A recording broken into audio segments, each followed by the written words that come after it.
Orang muda semua PN. PH pun sama lah, PH PN. PA pun tak ada, orang muda tak ada lah PH, semua main kat PN. Sebab tu Anwar Ibrahim turun pergi universiti nak tarik, susah sungguh-sungguh nak tarik orang muda. Kalau orang muda banyak dalam PA, tarik berapa hari lah. Tu dia pulun kan, sampai tak buat kerja Menteri Keuangan, tak buat kerja Menteri, hidup syarah rata. Kerja hakiki tinggal, berselerak negara ni, matawang, menjunam, ekonomi ni, pelabur tak masuk. Semua tu kegagalan Perdana Menteri dan Menteri Keuangan. Lepas tu salah orang lain. Dia seorang betul. Tapi ada sekok menteri besar paling lolak dalam dunia.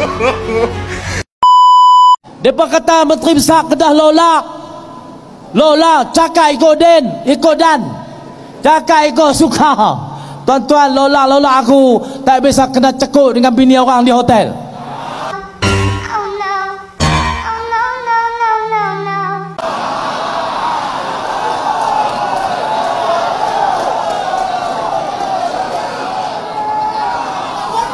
Hampa ingat nama hotel tu? Kalau tak ingat aku nak beritahu 121.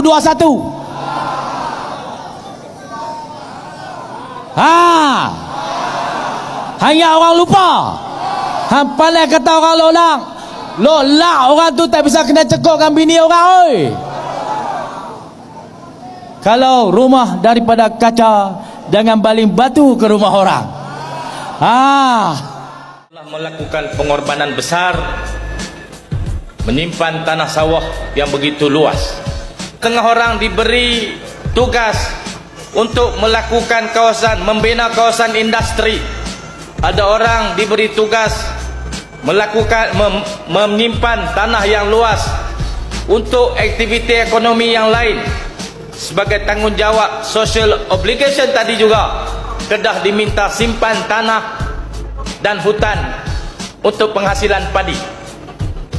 Tuan-tuan sekalian, sektor yang diserahkan kepada kita ini bukan saja memerlukan pengorbanan yang sangat pedih, lebih pedih dari disiat kulit dan isi kita.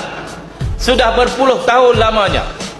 Sektor ini juga mendatangkan pulangan yang paling sedikit dan rendah, bukan saja kepada para penternak, nelayan dan petani, tetapi juga kepada kerajaan negeri, kerana cukai tanah bagi sawah padi hanyalah semeter persegi sekupang,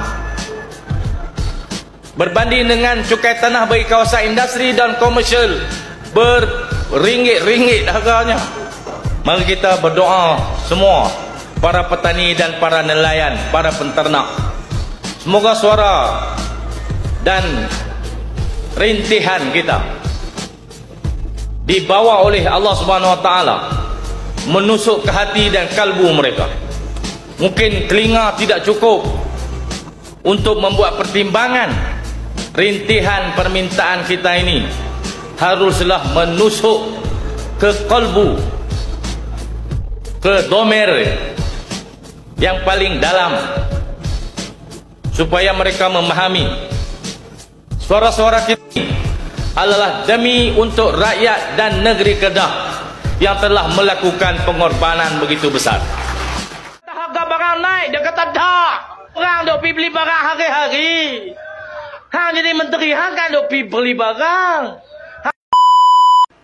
Saya sebut beberapa kali, ada kartel yang mengawal input pertanian. Ada kartel yang mengawal timbangan padi di Kelang. Ada kartel yang mengawal jentera pembajak, jentera dan mesin. Perkara-perkara ini tak ada siapa pun yang ada kesanggupan untuk memulihkan sektor ini.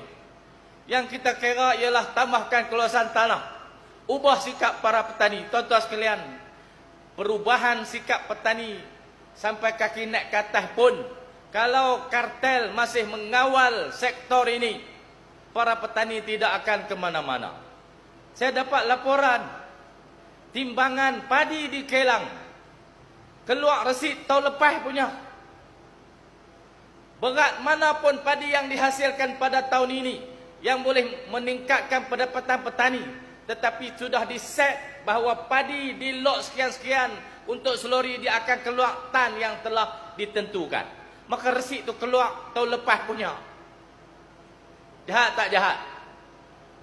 Kita ni orang baik. Bila kita cakap orang tak mau dengar, maka kita kena cakap dengan kasar supaya orang dengar. Lah ni dia kata kasar sangat pula dah. Sampai panggil besi pun dah. Dengarlah. Dengarlah cakap kami ni, kami cakap ikhlas. Tulus. Tak ada sembunyi apa-apa. Pasal kita lama dah berlapik-lapik ni, pakai bahasa yang indah-indah. Orang kau apa dengar, dia kata itu bahasa protokol. Keluar sikit pada kotak tu, tuan-tuan lah orang dengar lah. Tapi orang kata cari gaduh pula. Bukan cari gaduh. Cakap pakai tag ni, apa tak mau dengar. Lah apa dengar?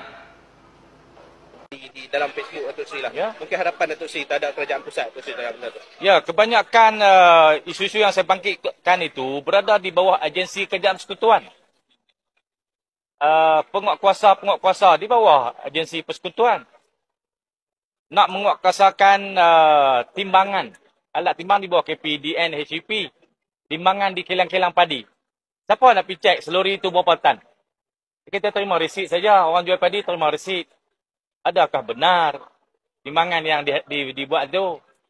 Tuan padi duduk di rumah. Yang timbang tu riba lori dengan tokai kelang. Jadi perkara-perkara itu nak kena diperhatikan. Kerana saya dipahamkan, walaupun padi tahun tu padi berat, pokok padi tunduk semua, tapi timbangan sama dengan tahun lepas. Dan akhirnya terhasillah jumlah keluaran padi di seluruh Kedah ni puratanya 1 hektar 6 tan. Pasal 6 tan? Pasal Lembaga Zakat Negeri Kedah, dia telah menghasilkan satu kawasan padi 700 relung yang dia buat. Tuaian pertama 7 tan. Dan musim yang kedua naik 8 tan. Pasal apa dia boleh pergi sampai 8? Padi sebelah-sebelah je. Jadi ini ada benda-benda yang mencurigakan. Daripada timbangan yang dikurangkan itulah yang dibayar kepada brokar lori, brokar traktor, brokar mesin. Dibayarlah macam-macam lagi. Itu kartel yang membekalkan input pertanian, benih variety yang sah.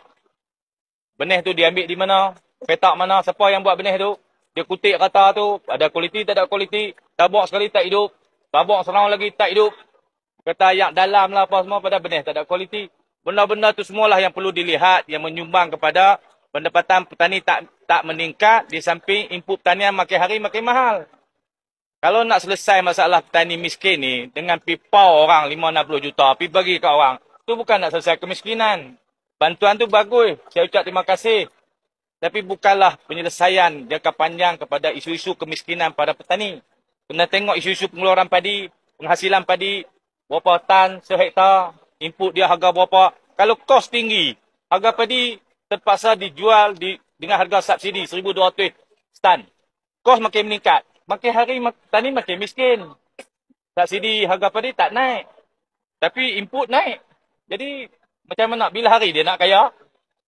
Tak ada hari lah petani sawah padi nak kaya kalau input tanian naik. Benar-benar ni perlu diberi perhatian. Kita dah cakap benda ni banyak kali. Tapi oleh kerana benda-benda itu di bawah agensi kerajaan persekutuan. Kerajaan persekutuan kena ambil perhatian. MADA tu sendiri agensi persekutuan, bukan agensi negeri. MADA tu sendiri. Itulah. Orang duk faham kata tu kerajaan negeri punya, bukan. Itu agensi persekutuan.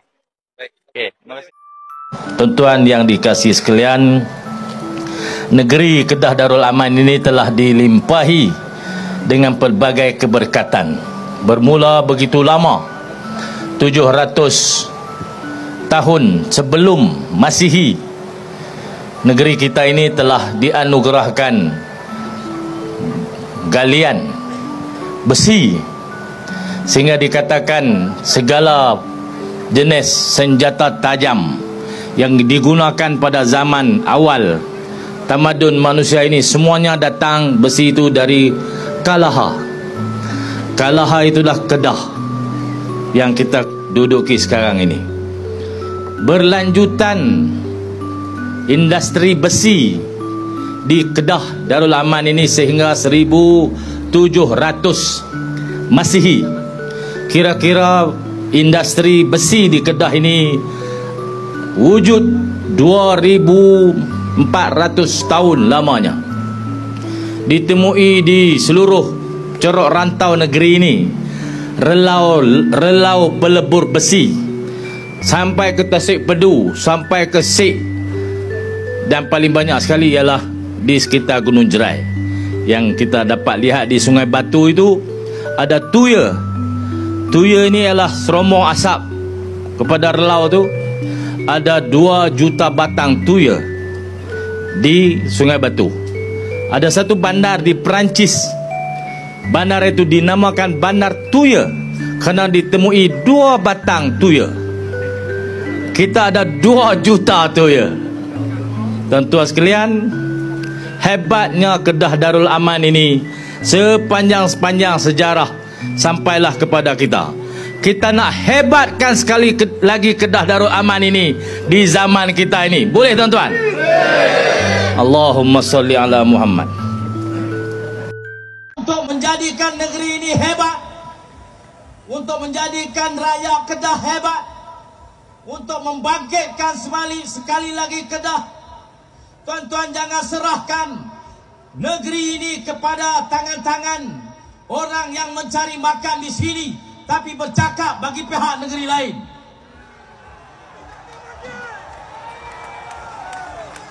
Tuan-tuan jangan biarkan anak cucu kita terpengaruh dengan agenda yang dibawa oleh para pemimpin yang mengambil naratif penjajah sebagai bahan untuk diceritakan sejarah negeri ini kepada orang ramai.